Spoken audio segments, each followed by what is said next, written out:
Hey, hey, hey. What up, what up, what up?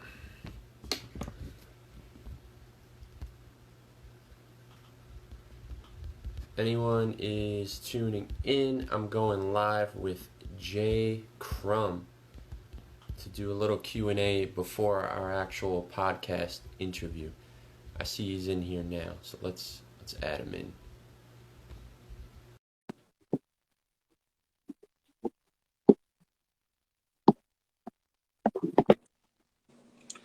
There he is. Yo, what's up, man? Yo, you're a pioneer. I've never done this before from my channel. Okay, that's what's up. That's what's up. This is the first time that the podcast is getting a pre-show on Okay, on Instagram, and you are the guy. I'm with it, man. I'm excited about that. Yeah, usually I'll ask, hey, does anyone have questions for so and so? And it'll be like one person. Everyone Yeah, showed up. Everyone showed up for J. Crum. that's what's up, man. I cheated a little bit. I sent it to all my group chats. Did you really? Yo, I mean, Yeah. it makes it better for me. Right. Right now we just got Travis in here, What's up, Travis? but I mean, Travis is cool, so we'll take that. It's not just Travis. It's like, oh, yo, Travis is here. It's Travis. It's not just Travis. It's Travis. He said we got the same glasses. That's what's up, man. Yeah. We got. I mean, you got the. There's a versus going on, bro. That's probably. Is there verses going on? It's Alicia Keys and John Legend. Oh, so am I messing your night up too? No. No, I'm trying to be out. No, I'm just saying that that's probably where a lot of people are at. They're probably there checking out that versus. I'm also competing against Rapzilla right now, which And Rapzilla for sure. Yeah. I'm probably going to get yelled at for, but I only do things when I have the absolute time to do them, and today just so happened to be a Friday. I'm with it, man. And Travis said he left versus for us, which, man, that means a lot. So Did Travis ask a question? He did ask a question. I think so. Yeah. We're going to start with Travis's question. Cool. And then hopefully the other people who ask questions will pop in. Let's see. Travis's question is, how have you been able to be so productive with your weight loss in the midst of creating and releasing so much music? Yeah, I think a lot of it is like not eating out. So we've been doing the wife and I. We've been doing keto since March, and the thing that's helped was just being able to, all right, well, I think the place is closing down was really easy to like make the switch, right? It's like, all right, well, it can't go nowhere anyway, right? But making that switch and just being like, we're just gonna be watching what we eat. There's this bakery, because when I tried other things, the thing I would cheat the most with was like baked stuff, right? Baked goods and all that stuff. So there's this place in Omaha called the Omaha Bakery, and you're able to find keto options for all that type of stuff. So that's what has helped. So if I'm craving bread, I can go there. They got a keto bread option. If I'm craving, like some type of baked goods thing, I can go there. But then just finding alternatives. And then, as that happened, just started, walking more and, keeping the goals in front of me. And so that's what's been helpful too. So you're down, what, 40 pounds, you said? Yeah, down 40 pounds. Yep. What's the goal? I want to lose like 100 before the end of the year. So okay. I'm trying to get there and just keep going from there. Just turn it into a healthy lifestyle and everything. So that's what I'm trying to do. Dang, Travis down 42. Whenever we get to A3C 2021, yeah, you guys are gonna look like different people. Yeah, man. All right. From Thomas Iannucci. Yeah. I know he's your favorite person on Twitter because he annoys you all day. Yeah. Tell, tell us about how you saved his music career. Oh, okay. So he says I saved it. I don't know if I saved it. Like I don't think it was like a thing where it was like it was dying, but he he just kept like he would, we're in this group chat, me, him, I think Monty's in there, Cindy's in there, and he would send us songs, and it just wasn't his sound. And he just kept sending these more. He was working with his production team, and they kept making these like super big anthemic, like stadium Right. songs, and that just wasn't his style. And so when I was kind of going through his discography and I was listening to other stuff because like I just felt like stuff were like hit and miss. If I'm just being honest, he asked the question. So and then and so then but when I listened to like the Illende, right? I listened to Illende and I was like, yo, like you got off on this, bro. Like why, like this should be the sound. And so I started making beats. I had already been making beats, but I was kind of producing for myself. Then I had a couple. I wanted to shoot him some boom bap stuff, and I was like, "Yo, man, like, listen, like, I love you, man. This is what you should be rapping on. I think, give it a shot." And I think within like 2 hours, he had a whole song sent back, and he was like, "Bro, this is my sound, man. This is it." And so from there, we made his album, and so now he's up for another Grammy. So yeah. All right. I don't know if you want to answer this one from Nate Shelton. How does one get a case of Omaha Steaks? I would say probably go to the .com. And Yeah. OmahaSteaks.com. I heard they're not that good. I heard they're not that good. They're amazing. That's because you're not from here. Like, if you had an Omaha steak while you're in Omaha, like, because you don't have to ship it, I can just go down to the, True. you know what I mean? True. Like, I can just go get it. So, but yeah, man, they're.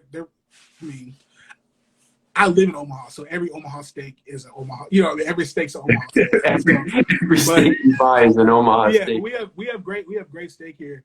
But if he wants one, he should just go to the website because he wants me to send him some. That's really what he's trying to allude to in that question. You're not getting free steaks from Crum. This is also from Thomas. If you had to fight one horse-sized duck or 100 duck-sized horses, what would you pick? I feel like I would have a better chance against a horse-sized duck than 100 duck-sized horses. Yeah, I'd be getting like stomped out by a bunch of like little. Yeah, man, because they're the strength. They're the strength of horses as well. So it's like they're already like super strong. I would get jumped. I'm not trying to fight that many. I would rather take my chance with a one hitter with the horse-sized duck. So and you're losing the weight too, so you're not going to have as much power. Yeah, man. Let's see. Thomas is asking one of my questions, so I'm not going to answer that one. Okay. His next one.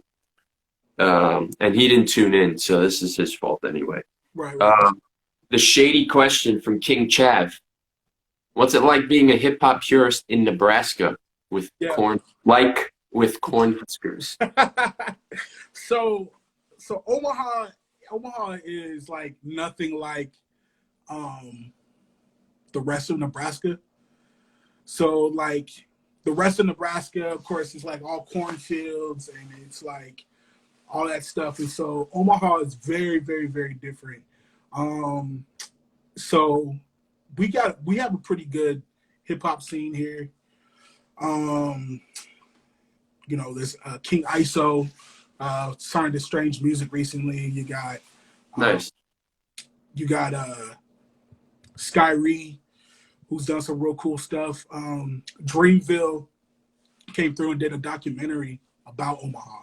So it's called Out of Omaha. It's actually on Hulu right now. So if you want to know any more about the city, but the city is different. It's really weird because it's one of the top most dangerous places for Black men to live because it's like the murder rate per capita, but it also has like the most like wealthy people per capita.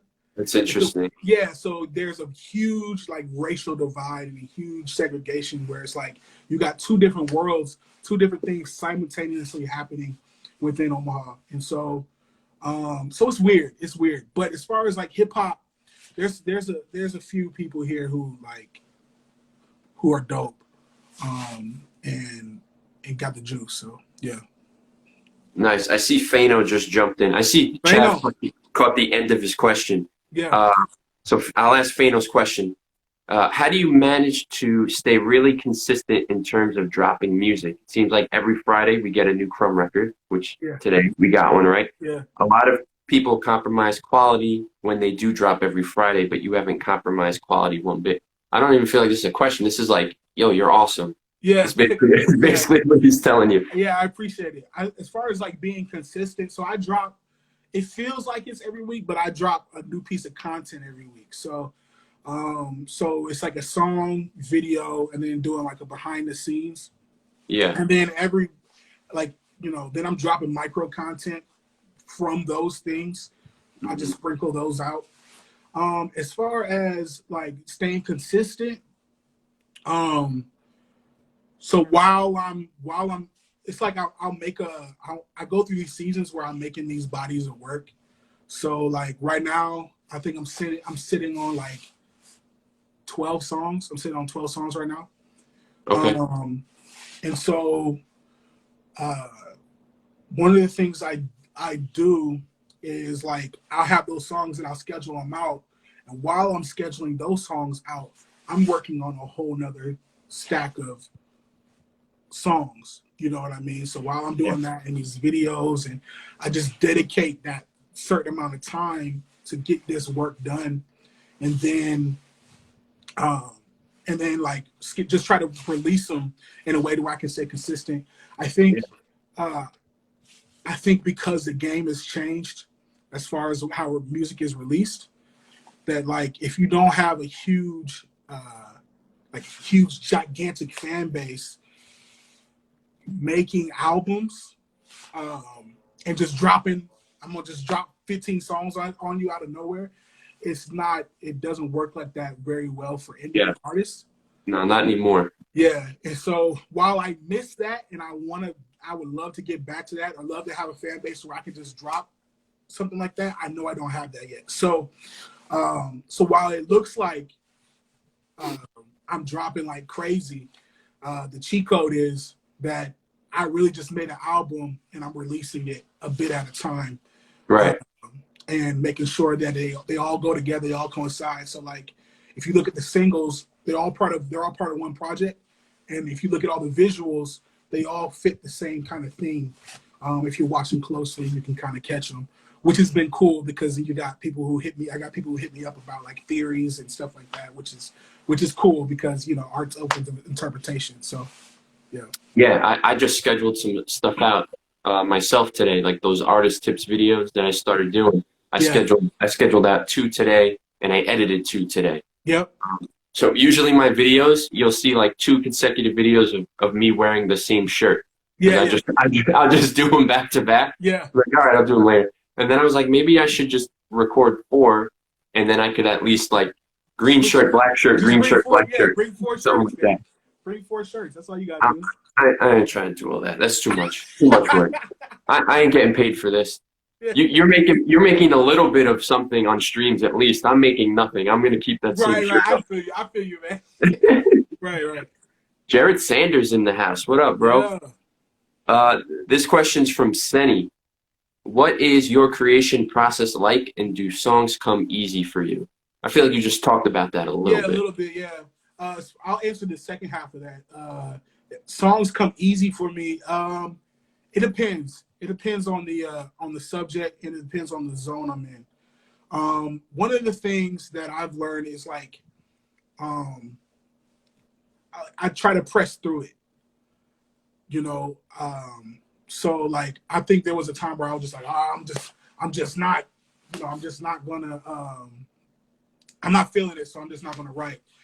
And I don't know. I like to try to. I would push up against that and say that, man, I think fighting through that is important. Yeah. I think not giving up so easily on trying to figure out how to make your song work. I know it can make it frustrating and stuff like that, but maybe that means that that song doesn't come out, or maybe that means you revisit it at another time. But always try to fight through it. At least for me personally, that's what I try to do. And so yeah, I got like 4 or 5 versions of everything that you guys have heard. I probably have like 4 or 5 versions of those things because it's just pushing through, figuring out what worked, what didn't, send it to some people. They tell me it's trash. Then going back and changing some stuff and fixing some stuff. So, so yeah, that's what. But yeah, as far as it coming easy, not always, but more and more lately, it gets easier, and I think that comes with, you know, disciplining yourself and fighting through some of those blocks. Yeah, absolutely. This one's from Aaron Knight. How do you get everyone to like you? Yeah, I don't think they do, but with with that, I think what happened for me was honestly, I know this is gonna sound weird, but like I stopped caring. Like I stopped, yeah, I just stopped caring if you liked me, you liked me. If you didn't, you didn't. And so I think for a long time, probably up until like 6 months ago, there was I would just kept like parts of myself hidden to maybe try to appease the crowd and try to appease people and stuff like that, and um and not to shake things up, and I didn't want to offend anybody. I didn't want to do anything like that. But what ended up happening was like I wasn't able to make real connections with people because I wasn't going deep. I wasn't going deeper with them. It's like you're not able to connect with me on anything outside of just the music because you're not able to see who I really am. So how about I be myself unapologetically and allow you to make the decision on whether you're gonna rock with me or not, and be okay with whatever that decision is.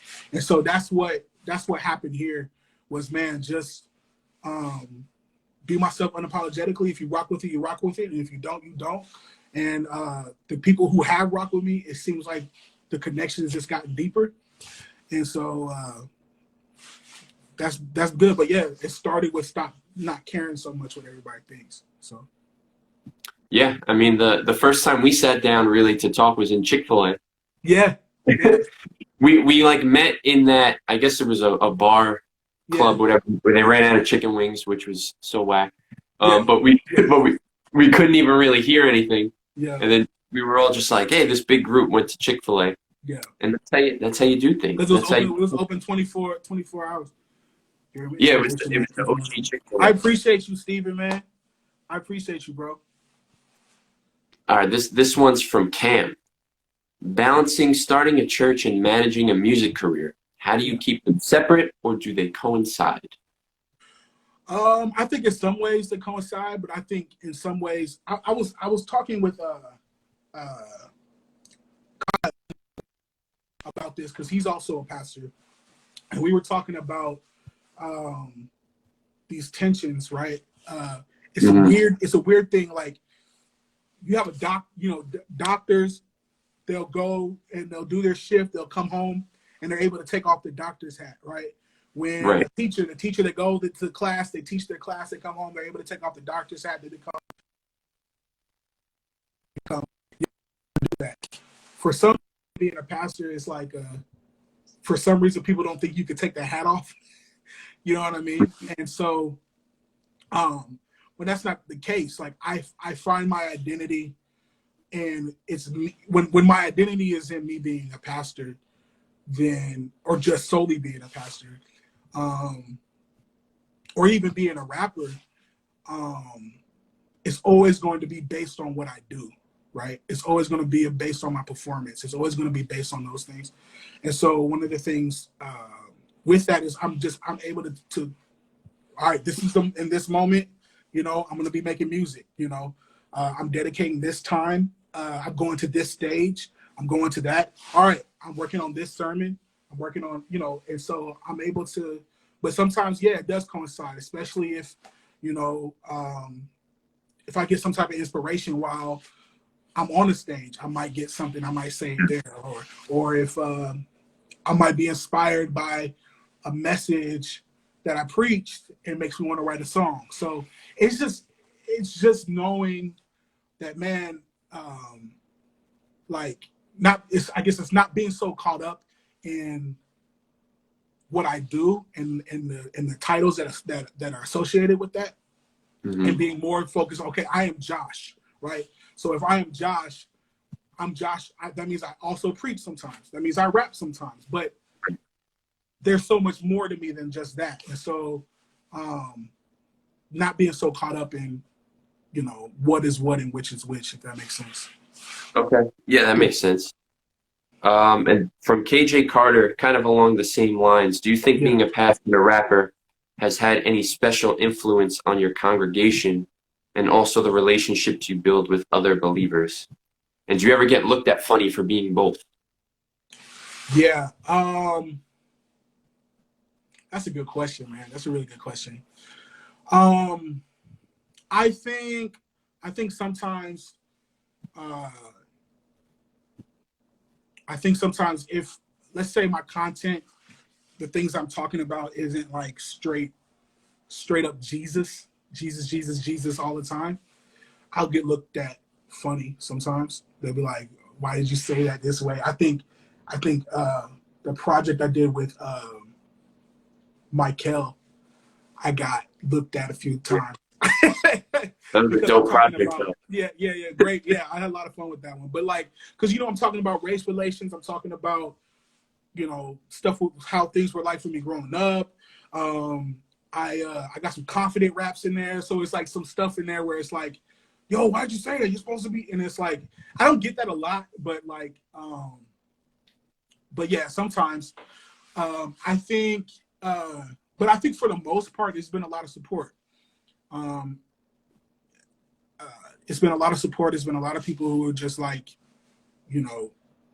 they rock with both of them. So, No, that's cool. yeah. I see Senny's in the chat. Senny, we asked your question already, so you have to watch it back. I see Nate dropped in, but he's already gone. Oh, But Nate, come back. he was the Omaha State question. Yeah. All right, from Shem Rivera, do you have a support system? Yeah, man. So I have a lot of friends that, that listen, and encourage, and I can go to. Travis is one, Cindy is one, Thomas, Monty, my wife, of course, and then I have like mentors in my life as well. So Myron Pierce, he's a big one for me. These are people that like, like Myron is somebody that like I go to when I'm struggling. I'm also in therapy too. So like I encourage everybody to do that. But like, so those are things that kind of help my support, when I need a vent, when I need to analyze some stuff, when I realize, when I'm feel weak, these are people I can turn to. So yeah, everybody needs a support system. That's dope. And GB Music, you've been in here the whole time. Hey, so my guy. Appropriately going last to close us out. Who are your three biggest musical influence? Well, he's got three questions. So first is, who are your three big I can't speak. Who are your three biggest musical influences? Okay, so I actually got them up in here. So we got let's see. We got Tribe right here. Right? Nice. So the whole Tribe. I guess I have a bunch of them in here, but we got Kid Cudi. I have Kid Cudi poster right up here. Kendrick and Cole right up here. I have Kendrick back here. Kanye West, and Outkast. And so I wanted to have all of them in my studio because that's all that these are my biggest influences. I know that's more than three, but those are, as far as like hip hop goes, those are my biggest influences. If I'm gonna talk like musically, I would throw in Stevie Wonder for sure. I would throw in in high school, I used to like hide this, but Fall Out Boy was a big. I love Fall Out Boy growing up, man. In high We're school. around the same age. Yeah, What are you, 31? yeah, Okay, I'm 31. Fall yeah, Out yeah, Boy, when we were in high school, was very big. yeah, yeah, yeah, yeah. I No used to shit. like have in my headphones, and people were like, "What are you listening to?" I'm like, "Man, it's Lil Jon, bro. Like, leave it alone." Yeah. All right. Who are three artists you're listening to nowadays? Oh man, I'm kind of all over the place. I like Saba. Um, I like Saba. I like Smino. I've been listening to a lot of Smino. I listen to and I mean I go back to I still listen to like the old school stuff that like I grew up on. So like big on Motown. So I still listen to Motown all the time. Um, um, who else? Who else? There's somebody I've been listening to. I listened to that Chloe and I really like that Chloe and Holly project, the Ungodly Hour. It's R&B. Yeah, man. If you like R&B, you would really like. It's pretty dope. But it's I like know the twins. nothing. It's I the know twins. nothing about R&B. So Beyonce mentored these twins, and they're like signed to her like label, and so they just came out with a project. It's really good. So, yeah. My man, the Elements SMY, my friend Manny, Andre 3000 was the reason I bought my first drum set. Oh, That's that's what's crazy. up. That's what's up. Yeah. Did you see him drumming in the Hey Ya video? Is that what did it? It had to be, man. Yeah. And GB's last question: who's inspiring you right now? Who's inspiring me right now? Um,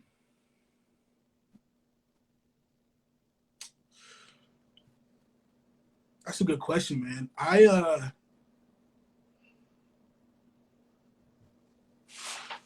don't as far as musically, um,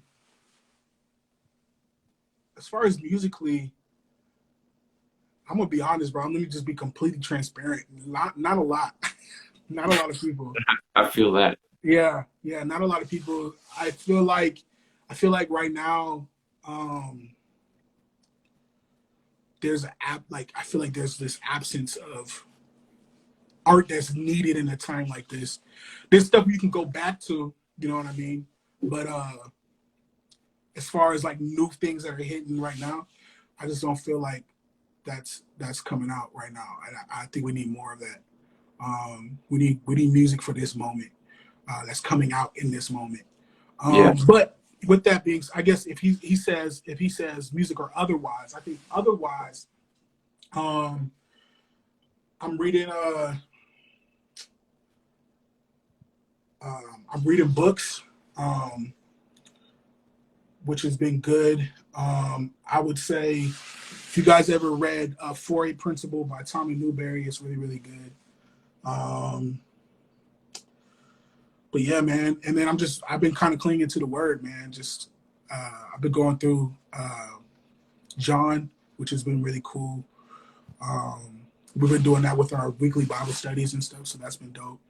Yeah. Just seeing how Jesus, which is crazy, man. When you really look at it, like you see how Jesus was so intentional at talking and working with people who were different than him culturally, and even things that like he was intentional on, like people who were culturally frowned upon to be with, and he did that intentionally. And so, I think for me in this season, especially how crazy things are now, and how easy it is for me to be frustrated with white people. It's like I'm able to, we're able to, I'm reading those things and I'm like, God, we more than anything, I need to search for unity. And more than anything, I need to grasp at that. And so that's where I'm currently at right now. Yeah. Okay. Dope. So those were all the questions. This is the first time I'm doing this. If anyone tuned in late, I do my Survival of the Artist podcast. I'm going to have Jay Crum on it right after we get off of this. Yeah. But there were so many people who had questions, which now I found out he cheated. But that I was like, hey, let's go answer those questions live. There was like 4 of them. Everybody else just jumped on, and but there was Oh, 4 okay. of them that started. You know what I mean? It's like where you get the ball rolling, and then Well, then you got. But then you got the Aaron Knight theory of everybody likes you, so they're like, "Oh, we got to ask." Yeah, we yeah, that was you a it. question. I didn't ask her to do that at all. So that was really dope. Yeah, yeah. So maybe this will become a thing that I do now. This is pretty cool. It's like bonus, micro content. You called it, right? Exactly. Micro content that I could just have up because we'll do the podcast, and God knows when I'll be able to edit it. I always say that it'll be like I'll do it tonight, and it gets done, or maybe you'll see it in July. So Right. we'll find out when it comes. But yeah, thanks everybody for tuning in. Crum, I'm gonna give you a Facebook Messenger call, and we will continue the podcast. So everybody, if you follow me on here, or if you follow Crum because he's one of the artists that's nice enough to actually share things that he's tagged in, you will see the podcast or hear the podcast when it comes out. And he is episode number 24. Hey. So everybody have a good night. Jay, I will talk to you in a little bit. All right, brother. All right, peace.